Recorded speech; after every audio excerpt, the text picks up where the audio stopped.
ونعوذ بالله من شرور أنفسنا ومن سيئات أعمالنا من يهده الله فلا مضل له ومن يضلل فلا هادي له وأشهد أن لا إله إلا الله وحده لا شريك له وأشهد أن محمدا عبده ورسوله أما بعد فإن خير الحديث كتاب الله وخير الهدي هدي محمد صلى الله عليه وسلم وشر الأمور محدثاتها وكل محدثة بدعة وكل بدعة ضلالة وكل ضلالة في النار رب اشرح لي صدري ويسر لي أمري واحلل عقدة من لساني يفقهوا قولي رب أعوذ بك من همزات الشياطين وأعوذ بك رب أن يحضرون أعوذ بالله السميع العليم من الشيطان الرجيم نرفع درجات من نشاء وفوق كل ذي علم عليم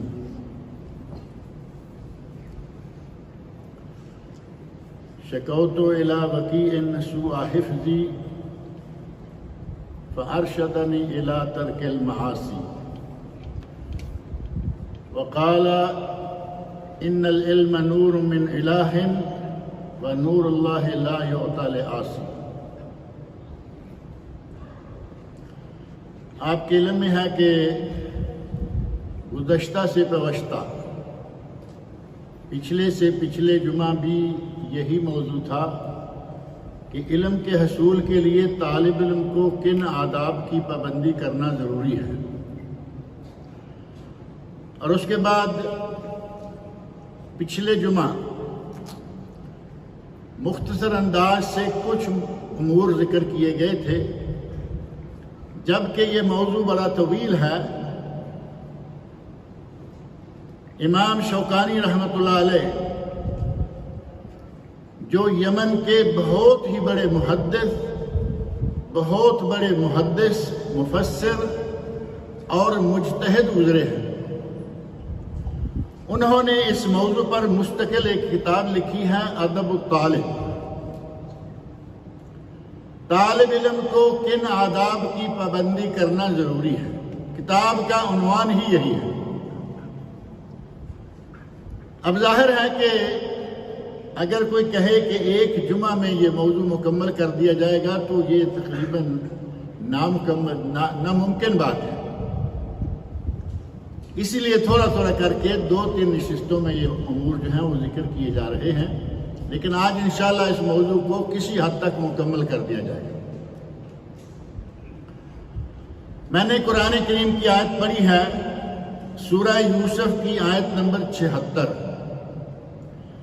نرفع درجات من نشاء، ہم جس کے چاہتے ہیں درجات بلند کرتے ہیں. وفوق كل ذی علم علیم، اور ہر علم والے سے بڑا علم والا دنیا میں موجود ہے. اگر کوئی یہ کہے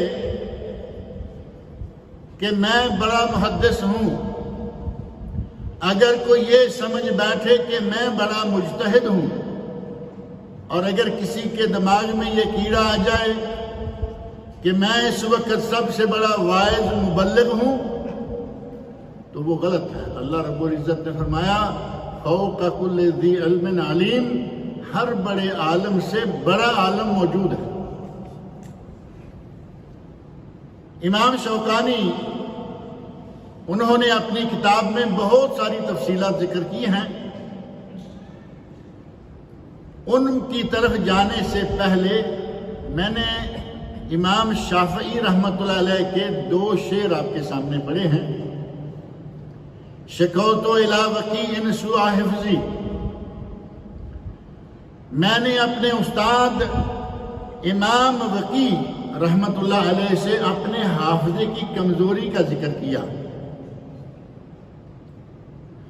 امام شافعی رحمۃ اللہ علیہ کا حافظہ اتنا قوی تھا کہ ایک چیز پر ایک مرتبہ نظر گزر جاتی تو وہ دماغ میں بیٹھ جاتی، حفظ ہو جاتی. لیکن دیکھا ایک دن محسوس کیا کہ میں کچھ پڑھنے لگتا ہوں تو یاد نہیں ہو رہا. پہلے دیکھنے سے یاد ہو جاتا، اب یاد کرنے سے یاد نہیں ہو رہا. کوئی سبب ہے، کوئی بات ہے. اپنے استاد امام وقی رحمۃ اللہ علیہ کے سامنے شکایت کی، شکوت الی وقیع سوء حفظی، امام وقی کے سامنے میں نے شکایت کی کہ میرا حافظہ کمزور کیوں ہو گیا ہے۔ فاوصانی یا فارشدنی الی ترک المعاصی، انہوں نے کہا بیٹا گناہ کرنا چھوڑ دو، معاصی گناہ، بیٹا گناہ کرنا چھوڑ دو، اور ساتھ ہی کہا العلم نور من الہ، یہ علم جو ہے یہ اللہ کی طرف سے ایک نور ہے، وَنُورُ اللَّهِ لَا يُعْطَى لِعَاصِي، اور بعض کلمات میں ہے وَنُورُ اللَّهِ لَا يُهْدَى لِعَاصِي، اللہ کا نور گناہ گاروں کو نہیں دیا جاتا۔ طالب علمی کے آداب میں سے ایک بڑا ادب یہ ہے کہ وہ ہر قسم کے گناہ سے اپنے آپ کو بچا کے رکھے۔ یہ بات تو ویسے ہر مسلمان کے لیے ہے نا، یہ کوئی طالب علم کے آداب میں نہیں ہے، یہ دراصل ہر مسلمان کے آداب میں سے ہے کہ وہ اپنے آپ کو گناہوں سے بچائے، اپنی سفید چادر پہ کالا دھبا نہ لگنے دے۔ اور گناہوں کی بہت ساری اقسام ہیں، ان میں سے اسراف، فضول خرچی، یہ بھی ایک بہت بڑا گناہ ہے، اور فضول خرچی کے بارے میں یہاں 1 2 3 کئی مرتبہ یہ بات ذکر کی گئی کہ فضول خرچی گناہ ہے، اس سے اپنے آپ کو بچانا چاہیے۔ اور فضول خرچی کیا ہے؟ قرآن کریم میں 2 لفظ آئے ہیں جن کا ترجمہ ہم اردو میں ہمیشہ ایک ہی کرتے ہیں، کلو واشربو ولا تسرفو، کھاؤ پیو اور فضول خرچی مت کرو، ولا تبذر تبذیرا فإن المبذرین کانوا اخوان الشیاطین، فضول خرچی مت کرو، فضول خرچی کرنے والے شیطان کے بھائی ہیں۔ دونوں جگہ فضول خرچی کا لفظ ہے، لیکن عربی میں 2 الگ لفظ، قرآن کریم میں 2 الگ الگ ہیں، اور دراصل ان کا معنی بھی الگ الگ ہے۔ عربی زبان بڑی جامع، بڑی معنی، عربی زبان میں جس حد تک تفصیلات اور کلمات کی انتہائی باریکیاں موجود ہیں، دوسری کسی زبان میں کیسے آئیں گی؟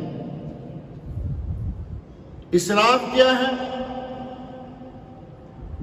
ایک چیز جائز ہے، حلال ہے، اس میں ضرورت سے زیادہ، میں نے ایک دن یہاں ذکر کیا کہ مہمان آیا ہے، 2 3 4 ڈشیں پکا لیں ٹھیک ہے، اور اگر مہمان ایک ہے اور اس کے لیے 10 20 ڈشیں تیار کریں گے تو یہ اسراف ہے، یہ فضول خرچی ہے، یہ ناجائز ہے۔ جائز اور حلال چیزوں میں اضافہ کرنا یہ فضول خرچی ہے۔ اور اگر کوئی شراب کا 1 قطرہ خریدتا ہے، وہ اس کو 1 ریال میں مل جاتا ہے، وہ 1 ریال خرچ کرنا بھی تبذیر ہے۔ سگریٹ خریدنا، شراب خریدنا، افیون خریدنا، پاؤڈر خریدنا حرام ہے یا نہیں؟ اسی طرح ہر وہ چیز جسے اسلام میں حرام قرار دیا گیا ہے، اگر اسے خریدنے پر 1 ریال بھی خرچ کرے گا تو یہ تبذیر ہے۔ اور اللہ رب العزت نے فرمایا کہ تبذیر کرنے والے شیطانوں کے بھائی ہیں۔ فضول خرچی کی سمجھ آئی؟ اور ہمارے یہاں ایک بات جس کا بطور خاص یہاں اشارت دیا گیا ہے، وہ یہ ہے کہ ہم پانی میں فضول خرچی کرتے ہیں۔ اپنے گھر میں کھانا پینا، فضول خرچیاں ان سے قطع نظر، مسجدوں میں پانی رکھا گیا ہے اس میں فضول خرچیاں۔ مسجد کے دروازے سے داخل ہوتے ہی بھی آپ دیکھیں گے کہ 1 2 2 3 3 بوتلیں پکڑ کے اپنے ساتھ رکھ لیتے ہیں، جیسے کہ یہ میدان کربلا میں اترنے والے ہیں۔ پانی موجود ہے، وافر مقدار میں موجود ہے، کارٹونوں کے کارٹون بھرے ہوئے پڑے، 1 بٹل لیجئے اپنے پاس رکھ لیجئے، دوران خطبہ آپ کو تکلیف ہوتی ہے پیجئے، کوئی بات نہیں۔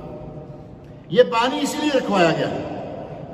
لیکن 2-3 بوتلیں، پھر ان میں سے کوئی 2 بوتلیں پکڑتا ہے، ایک پی لی، ایک کا ڈھکن کھولا، 2-3 گھونٹ پیے اور باقی چھوڑ دی۔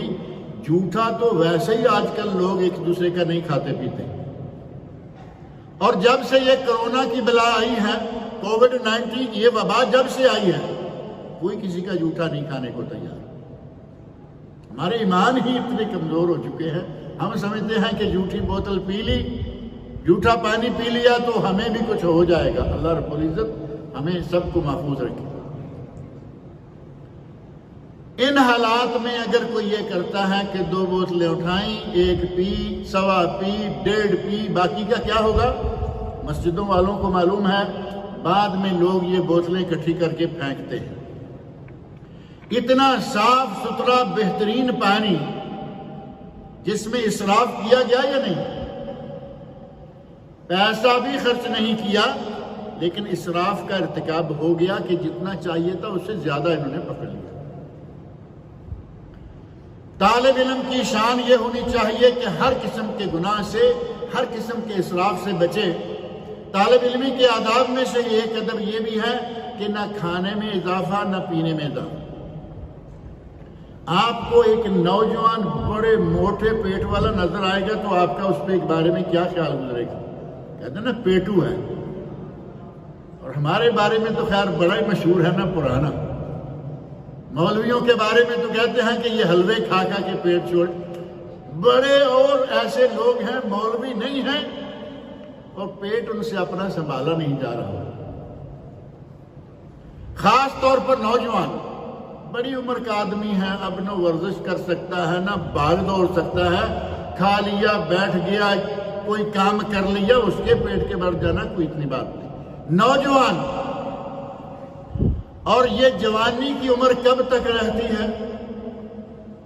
غالباً پچھلے جمعہ میں نے بات کی نا، کسی کو بھی کہیں بوڑھا تو وہ گلے پڑ جائے گا۔ بوڑھا، مجھے تم بوڑھا کہہ رہے ہو، چھوڑ دیجئے اس بات کو، لیکن کم از کم 50 سال تک تو آدمی بالکل ٹھیک ہوتا ہے یا نہیں؟ 50 سال سے پہلے پیٹ بڑے ہوئے، اور اگر طالب علم ہے تو خاص طور پر اسے یہ خیال رکھنا چاہیے کہ یہ نہ ہو، نہ زیادہ کھانا نہ زیادہ پینا۔ زیادہ کھائیں گے پیئیں گے نیند آئے گی، نہ رات کو پڑھ پائیں گے نہ دن کو پڑھ پائیں گے۔ ادھر کھایا پیٹ بھرا، درس میں بیٹھا ہوا ہے تب بھی جھول رہا ہے، کہیں کتاب پڑھنے کے لیے کھولی تو کتاب کے اوپر ہی گر رہا ہے۔ ایسے لوگ ہیں یا نہیں؟ طالب علم کو چاہیے کہ وہ اتنا کھائے جتنا اس کے لیے کافی ہو جائے۔ عربی میں ایک مقولہ ہے، قوت لا یموت، اتنا کھاؤ جس کے کھانے کے نتیجہ میں زندہ رہ سکو، مر نہ جاؤ۔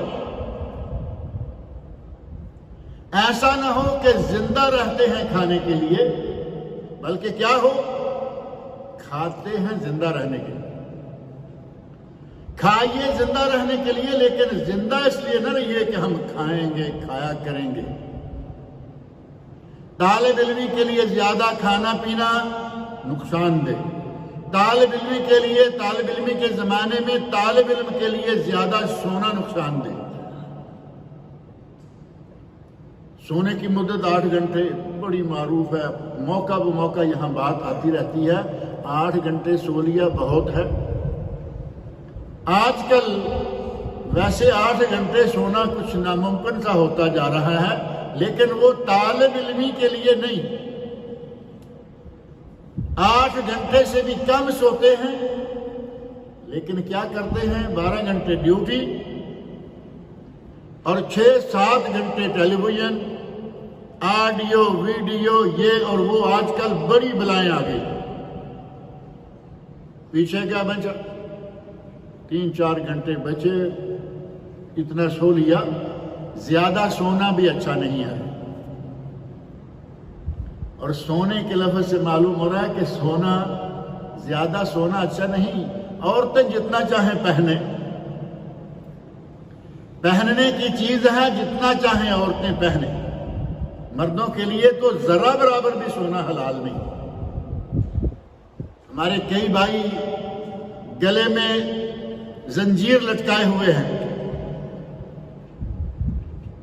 گلے میں زنجیر، کسی کے ہاتھ میں سونے کی زنجیر، کسی کے کان میں سونے کی، یہاں کیا ہوتا ہے ٹاپس، یہاں ٹاپس ہوتا ہے، کبھی تھوڑی لمبی بالی ہوتی ہے۔ مرد ہو کر کیا عورتوں والے شوق پال لیے ہمارے لوگ۔ اور زنجیر تو ویسے بھی گلے میں زنجیر کس کے ہوتی ہے؟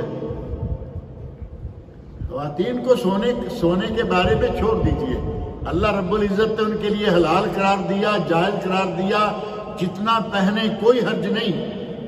مرد کے گلے میں زنجیر نہیں ہوتی، نہیں ہونی چاہیے۔ یہ زنجیر اچھا بھی لگتا کہ کیا کہیں، زنجیر جانوروں کے گلے میں ہوتی ہے، باندھا ہوا ہوتا ہے اس۔ ہر معاملے میں اعتدال کی کوشش کریں۔ طالب علمی اگر علم حاصل کرنا ہے تو اس کے لیے آپ کو اعتدال میں رہنا چاہیے، اور علم حاصل کریں عمل کرنے کے لیے۔ صحابہ کرام رضی اللہ عنہم، حضرت عمر فاروق، ابو بکر صدیق رضی اللہ عنہما اور دیگر صحابہ کے بارے میں صحیح اسناد سے روایات موجود ہیں۔ وہ کہتے ہیں کہ ہم نے سورۃ البقرہ 2.5 سالوں میں، سورۃ البقرہ 2.5 سالوں میں سیکھی۔ سیکھی سے مراد کیا ہے؟ ہم 1 گھنٹے میں پڑھ کے نکل جاتے ہیں نا۔ کہتے ہیں کہ 2.5 سالوں میں سورۃ البقرہ، 2.5 سپارے ہیں 2.5 سالوں میں۔ لیکن ہم نے علم کے ساتھ عمل سیکھا، علم کے ساتھ ادب سیکھا۔ یہ نہیں کہ صرف سیکھتے ہی گئے۔ آج کل سیکھا ہوا ہم نے بہت ہے لیکن اس پر عمل نہیں ہے۔ میں ہوں، آپ ہوں، کوئی بھی ہو، کسی کو بھی دیکھ لو، علم بہت ہے لیکن اس پر عمل نہیں ہے۔ سیکھیے اس نیت سے کہ ہم اس پر عمل کریں گے۔ اور امام بغدادی رحمۃ اللہ علیہ وہ کہتے ہیں کہ علم شجرہ ہے، علم درخت ہے، اور عمل ثمرہ ہے، عمل اس کا پھل ہے۔ اگر کسی درخت پر پھل نہ ہو تو بتائیے اس درخت کو کیا کریں گے، کیا کہیں گے؟ ایک درخت کو اللہ نے بنایا ہمارے سائے کے لیے، وہ سایہ دے رہا ہے۔ ایک درخت کو اللہ نے پھل دینے کے لیے بنایا ہے لیکن وہ پھل نہیں دے رہا، بیکار ثابت ہوگا یا نہیں؟ یہی معاملہ اس علم والے کا ہے جس کا اپنا اس پر عمل نہیں۔ اور میں نے گزشتہ سے پیوستہ جمعہ ایک حدیث ذکر کی تھی جس میں نبی صلی اللہ علیہ وسلم نے فرمایا کہ عالم سے پوچھا جائے گا کہ تم نے ماذا عملت فیما عملت، ماذا عملت فیما علمت، تو نے جو سیکھا ہے اس پر کیا عمل کیا ہے؟ تو وہ ڈینگے مارے گا، اللہ رب العزت فرمائیں گے جھوٹ بولتے ہو، پھر اس کو حکم دیا جائے گا، فرشتے اس کو منہ کے بل گھسیٹتے ہوئے جہنم میں پھینک دیں۔ اس نے علم سیکھا لیکن اس پر عمل نہیں کیا۔ یہ وہ درخت ہے جو پھلدار ہونے کے باوجود ننگا کھڑا ہے۔ علم سیکھیں تو عمل کرنے کے لیے ہو۔ اور اس کے ساتھ ہی اگر آپ اپنے اوقات کا اچھا اندازہ کریں تو طالب علم کے لیے خاص طور پر یہ بہت ضروری ہے کہ وہ اپنے اوقات کو بانٹ لے، کچھ سونے کے لیے، کچھ کسی تفریحی کام کے لیے، اور کچھ وقت جو ہے اس کی پڑھائی کے لیے، مطالعہ کے لیے۔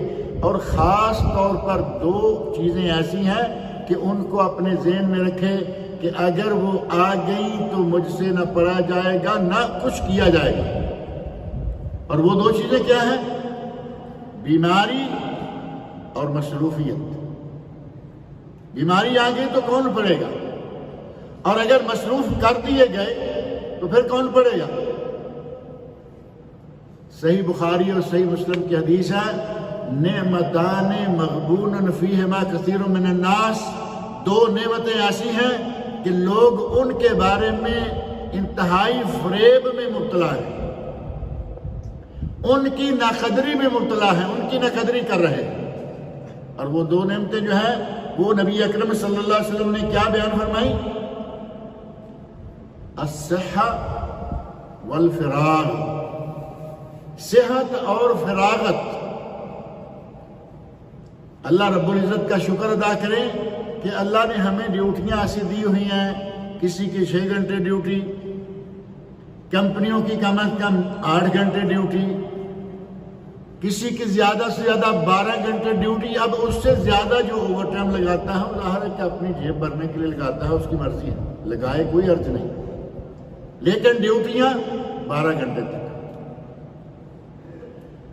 اب ان 12 گھنٹوں کے بعد اگر وہ باقی وقت میں سے تھوڑا علم کے لیے نکالتا ہے، ایک بات اور ذہن میں رکھیں کہ ہر آدمی اس دنیا میں طالب علم رہ سکتا ہے، یہ بات کہی نا پچھلے میں،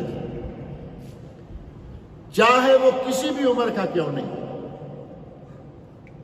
68 سال کا بہت ہی بزرگ انسان، بوڑھا آدمی، وہ قرآن کریم حفظ کر لیتا ہے۔ طالب علمی کے لیے تو وہ محنت بھی نہیں چاہیے، تھوڑا تھوڑا کر کے قرآن سنت پڑھتے جائیے، قرآن پڑھیے اور حدیث پڑھیے، اس کے لیے وہ محنت نہیں چاہیے جو اس بزرگ نے کر لی۔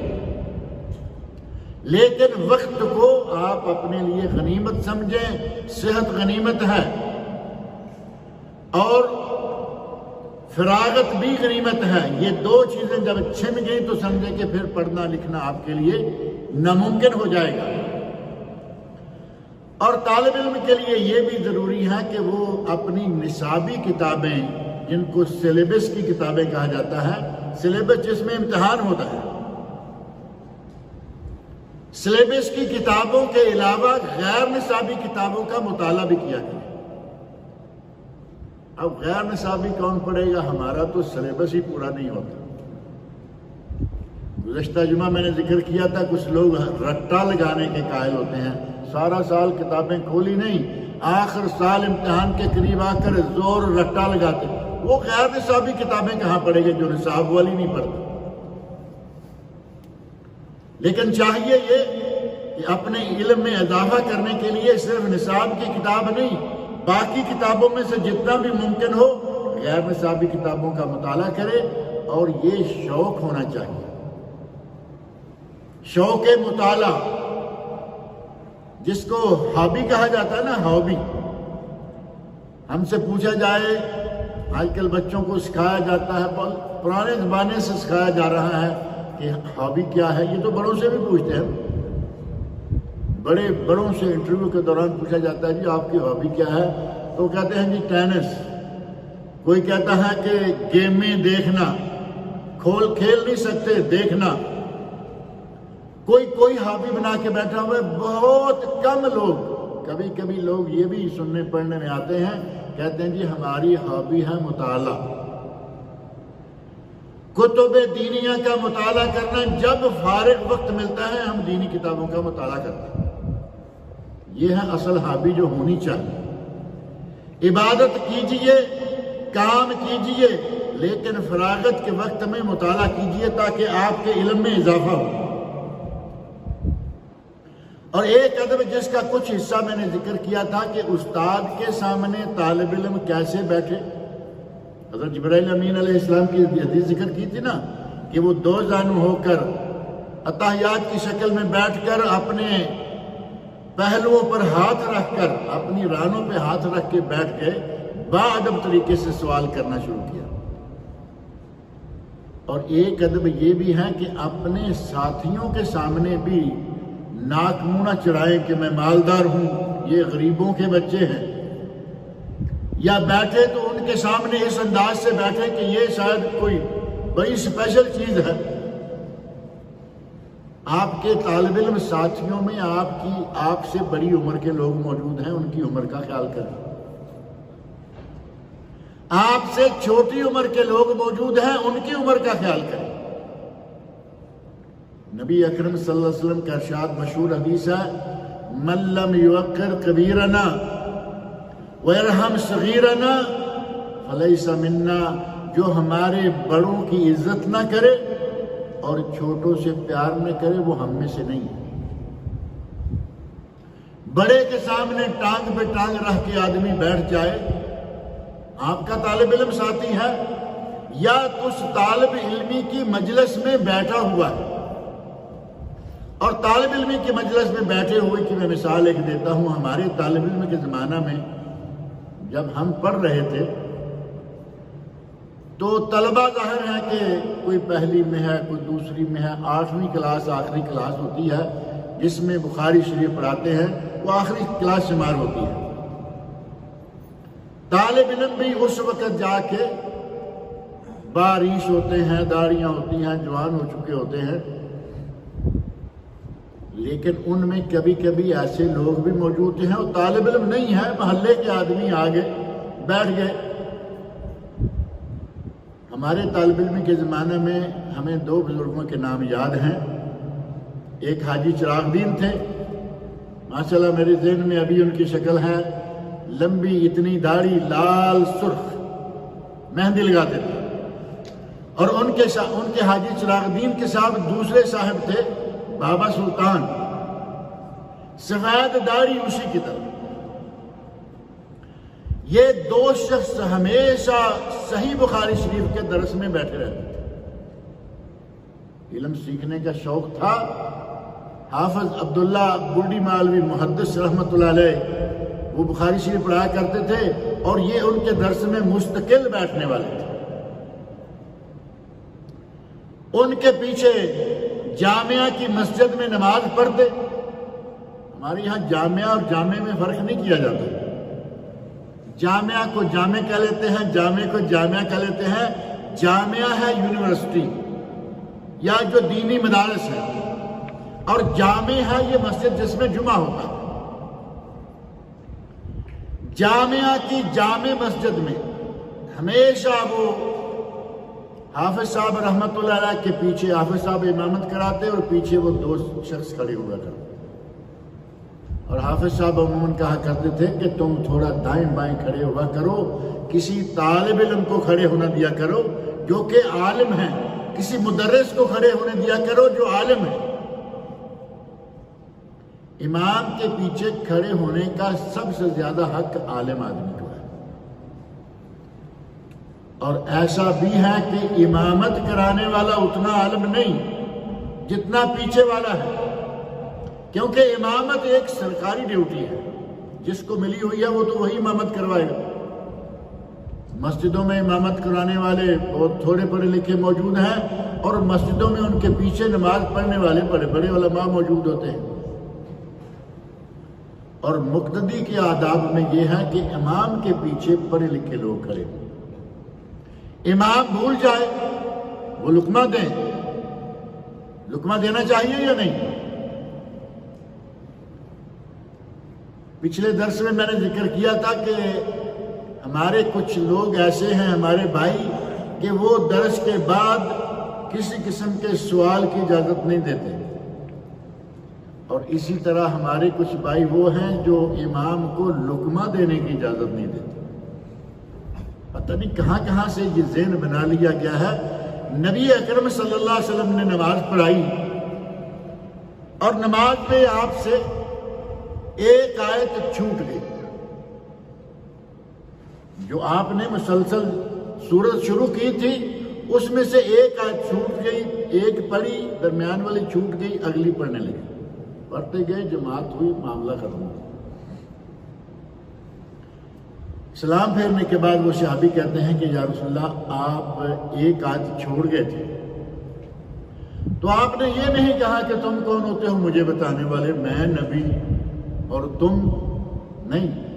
فوری طور پر فرمایا کہ تو نے مجھے اس وقت کیوں نہیں بتایا. یعنی نماز کے دوران مجھے لقمہ دیتے، وہ آیت پڑھتے، پڑھ کے سناتے تاکہ میں وہ آیت کو دہرا کے مکمل کر لوں. نبی صلی اللہ علیہ وسلم لقمہ طلب کریں اور ہم لقمہ دینے والے پر لال آنکھیں کر کے دیکھیں، یہ بھی تو بڑا عجیب سا معیار ہے نا. امام کو لقمہ دینے کے لیے اس کے پیچھے پڑھا لکھا آدمی ہونا چاہیے. غرض یہ کہ یہ 2 بزرگ ہمیشہ صحیح بخاری شریف کے درس میں شیخ الحدیث کے پیچھے موجود ہوتے تھے. اب ان کی موجودگی میں ایک طالب علم سمجھے کہ یہ بڑھو یہاں آ کے کیوں بیٹھ گئے؟ بڑھو کہتے ہیں نا، جو بوڑھا تو ایک اچھا لفظ ہے، جب اس کو بھی تھوڑا ٹیڑھا کرنا ہو تو بڑھو کریں گے، یہ بڑھو کیوں بیٹھ گئے؟ بھائی تمہیں کیا تکلیف ہے؟ یا ان کی طرف پاؤں کر کے ان کی طرف بڑے برے طریقے سے بدتمیزی سے بیٹھیں، اس کی اجازت نہیں ہے۔ استاد تو استاد، آپ کو طالب علموں کے ساتھ بھی انتہائی با اخلاق اور با ادب رہنا چاہیے، با ادب با مراد اور بے ادب بے مراد۔ طالب علم کے اصول اور قواعد جو ہیں انہی میں سے ایک یہ بھی ہے کہ طالب علم کو دنیا کی ہوس نہیں ہونی چاہیے۔ دنیا کسے پیاری نہیں ہے؟ کوئی ہے ایسا جو کہے مجھے دنیا کی؟ آج وہ زمانے لگ گئے جب لوگ یہ کہتے تھے کہ ہمیں دنیا نہیں چاہیے۔ زہد تھا، تقویٰ تھا، اور ایسی مثالیں تھوڑا ماضی قریب کے اندر بھی ملتی ہیں۔ جنہوں نے زہد کا راستہ اختیار کیا انہوں نے پوری دنیا میں اپنا نام کر لیا۔ ایک نام آپ سنتے ہوں گے ممبروں پر، حتیٰ کہ ممبر جو مسجد نبوی کا ممبر ہے، مسجد حرام کا ممبر ہے، وہاں سے بھی نام آتا ہے۔ حدیث پڑھیں گے اور کہیں گے صححہ الالبانی، یہ نام اکثر ممبروں پہ آپ سنیں گے دنیا بھر میں۔ یہ حدیث ہے جسے کہ علامہ البانی رحمۃ اللہ علیہ نے صحیح قرار دیا ہے۔ یہ علامہ البانی محمد ناصر الدین البانی رحمۃ اللہ علیہ، یہ وہ شخص ہیں جنہوں نے زندگی بڑے زہد سے گزاری۔ ایک صرف اشارہ دیتا ہوں، ان کی پوری زندگی زہد، پوری زندگی حصول علم۔ گھڑی ساز تھے، گھڑیاں بناتے، واچ میکر، اور صبح جا کے اپنی وہ جو واچ میکرز کا معلوم ہے، کوئی دکان تو ہوتی نہیں نا، چھوٹا سا کیبن سا بنا ہوا ہوتا ہے، یوں سمجھ لے یہ ہے اسی کا ایک ڈبہ ٹائپ۔ صبح جا کے بیٹھتے اور جب دیکھتے کہ میرے آج کے کھانے کے پیسے پورے ہو گئے ہیں، میرے اور میرے بچوں کا خرچہ پورا ہو گیا ہے، ڈبہ پیک کرتے اور جا کے مکتبہ میں پڑھنا شروع کر دیتے۔ اور ان کا یہ معمول انہیں کس مقام پہ لے آیا؟ آج دنیا کا ہر عالم، کوئی کہے نہ کہے، کوئی ان کا نام لے نہ لے، لیکن جب تک وہ علامہ البانی رحمۃ اللہ علیہ سے استفادہ نہیں کرے گا وہ عالم نہیں بن سکتا۔ طالب علم کو دنیا کے معاملے میں زاہد ہونا چاہیے، جتنا ضرورت ہے اتنا کمائے، کوئی حرج نہیں۔ طالب علم میں خیر کیا کمانا ہے، لیکن اگر کوئی علم سیکھ رہا، ابھی آج کل جو ہم ہیں آپ ہیں، ہم وہ طالب علم تو نہیں ہیں جو مدرسے میں بیٹھے ہوئے ہیں۔ اپنا کام ضرور کیجئے، لیکن صرف کام اور کام اور کام ہی کام یہ نہیں، کام بھی کیجئے اور علم کی طرف بھی توجہ دیجئے۔ آپ صرف کمانے کے لیے دنیا میں نہیں آئے۔ دنیا میں ہمارا اصل کام کیا ہے؟ انسان کی تخلیق کا مقصد اللہ رب العزت نے قرآن کریم میں بیان فرما دیا ہے۔ اللہ رب العزت نے ارشاد فرمایا ہے وَمَا خَلَقْتُ الْجِنَّ وَالْإِنسَ إِلَّا لِيَعْبُدُونَ، ہم نے جنوں کو انسانوں کو اپنی عبادت کے لیے پیدا کیا ہے۔ اللہ رب العزت کہیں کہ ہم نے جنوں کو انسانوں کو اپنی عبادت کے لیے پیدا کیا ہے اور ہم دن رات جٹے رہیں دولت کمانے میں، یہ عمل بھی صحیح نہیں ہے۔ کمائیے۔ حضرت عثمان غنی رضی اللہ عنہ نبی صلی اللہ علیہ وسلم کے پاس ہیں، آپ کے دوہرے داماد ہیں، صحابی ہیں، اور بعد میں خلیفہ بھی ہو گئے۔ دولت تھی یا نہیں تھی؟ نبی صلی اللہ علیہ وسلم نے منع کیا کہ کیوں اتنا پیسہ اکٹھا کر، منع نہیں، لیکن اللہ کی رحمت آرام سے آتی ہے، آئے جتنی مرضی، لیکن دن رات اسی کے پیچھے لگ کے اپنے آپ کو ہلکان کر لینا اور باقی سارے امور کو چھوڑ دینا، یہ صحیح نہیں ہے۔ اور طالب علم کے لیے بہت ساری باتیں جو ہیں وہ کہیں کہیں اور کہی جاتی رہیں گی موقع بموقع انشاءاللہ۔ اگر آدمی اپنے آپ کو طالب علم سمجھے تو اس عمر کے آخری حصے تک ہم طالب علم ہیں، رہنا چاہیے، اور اللہ رب العزت کی طرف سے اس کی مخلوق دنیا میں زمین و آسمان میں جو مخلوق ہے وہ دعائیں کرتی ہے، حتی الحیتان فی ماء البحر، حتیٰ کہ سمندر کے اندر جو مچھلیاں ہیں وہ بھی اس کے لیے دعائیں کرتی ہیں۔ ہمیں دعائیں چاہیے یا نہیں چاہیے؟ کوشش کریں کہ ہم بھی ان لوگوں میں سے ہو جائیں جن کے لیے دنیا کی مخلوق کی ہر چیز دعائیں مانگتی ہے، اور جن کے لیے سمندر کے پانیوں کی تہوں کے نیچے بھی مچھلیاں دعائیں کرتی ہیں۔ اللہ رب العزت سے میری دعا ہے کہ وہ مجھے اور آپ سب لوگوں کو علم حاصل کرنے کی اور علم کے پیچھے لگے رہنے کی توفیق عطا فرمائے۔